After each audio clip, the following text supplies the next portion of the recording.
नमस्कार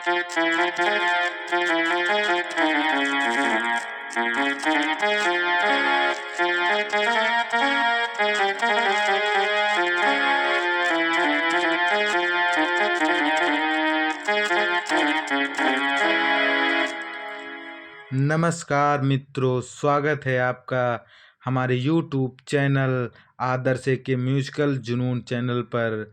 तो साथियों, आप लोग वीडियो पर बने रहिए।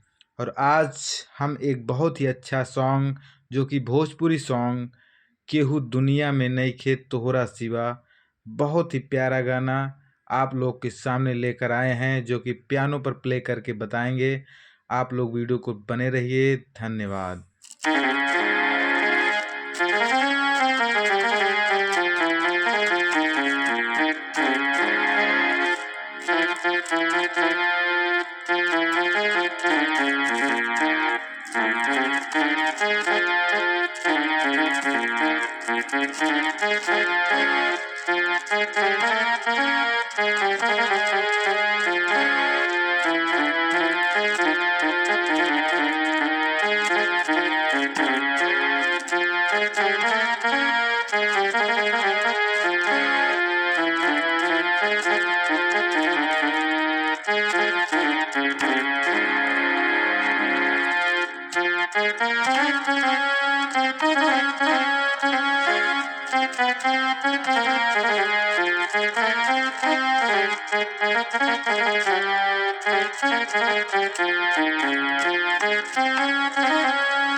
तो साथियों, आप लोग वीडियो को लाइक कीजिए, शेयर कीजिए, सब्सक्राइब कीजिए और हमारे चैनल को आगे बढ़ाइए।